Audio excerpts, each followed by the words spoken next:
তো hello viewers আসসালামু আলাইকুম। তো আমি ভিডিও আসতাম না, ভিডিও করা ছেড়ে দিয়েছিলাম, আবার অবশেষে আমাকে টেনে আনলো সোশ্যাল মিডিয়া। ঠিক আছে, তো এসব নিয়ে মিডিয়াটা সব চুপ করে থাকবে, কারণ এরা কেনা গোলাম। ঠিক আছে, আর যে মর্মান্তিক ঘটনাটা ঘটে গেছে বারাইপুর রোডে, মানে বারাইপুর এলাকায়, চারটি ছোটো বাচ্চা নাবালিকা মেয়ে গণধর্ষণ করেছে, শুয়োরের বাচ্চা, জানোয়ারের বাচ্চাটা। ঠিক আছে, এখন তাদেরকে অ্যারেস্ট করা হচ্ছে না, তাদের এখনও এনকাউন্টার হচ্ছে না, বলছে ফাঁসি ফাঁসি ফাঁসি হয়ে গেছে, ফাঁসি কবে হবে সে ঘটনাটা কোনো বলছে না। কি ব্যাপার, কি বৃত্তান্ত? হ্যাঁ, ফাঁসির আইন শোনাতে গেলে অনেক দেরি হয়ে যাবে ভাই। আমি মাননীয় মুখ্যমন্ত্রীর কাছে আবেদন করছি, ডাইরেক্ট শ্যুট করুন। সে হিন্দু হোক মুসলিম হোক, যে যে এরকম অপরাধ করবে ডাইরেক্ট শ্যুট, এখানে শ্যুট করবে এখানে।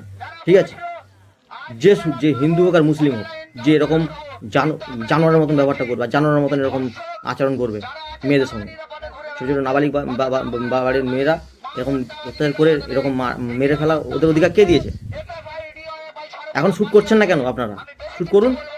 আর এই নিয়ে আমরা কালকে মাঠে নামতে গেছি, আমাদের মিছিল করতে দিচ্ছে না, আমাদের একটা নিরাপত্তা পালন করতে দিচ্ছে না, থানার পুলিশও দিয়ে আমাদের র্যাব ফ্যাব নামিয়ে একবারে মিছিল বন্ধ করে দিল। ঠিক আছে, তো আমরা ইনশাল্লাহ তাও আমরা চেষ্টা করব, কোর্ট থেকে অর্ডার নিয়ে এসে আমরা ঠিক আছে। তো ভিডিও এত পরিমাণে শেয়ার করুন, এতে এনকাউন্টার করা উচিত, আর না পারেন আমাদের হাত তুলে দিন, আমরা দেখছি কি করা যায়। ঠিক আছে, এবং ওর সঙ্গে আরেকটি ভাইয়েরও এরকম গলা কাটে হত্যা। কেন, কি কারণে? একই দিনে দুটো খুন কেন? কি কারণে আপনারা দেখতে পাচ্ছেন না? আপনারা প্রতিবাদ করতে পারছেন না? হ্যাঁ, কবে জাগবে মানুষ? কবে বুঝবে?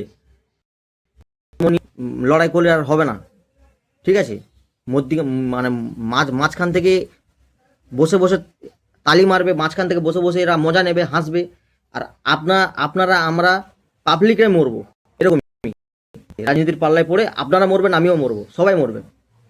ওয়েস্ট বেঙ্গল তো এরকম ছিল না, কত সুন্দর ওয়েস্ট বেঙ্গল ছিল, সোনার বাংলা করতে। আজকে কেন এরকম হয়ে গেছে ধর্ম নিয়ে? ভিডিওটি দেখুন, আর বেশি করে শেয়ার করে দিন ভিডিওটি। ঠিক আছে, আমি আরও ভিডিও নিয়ে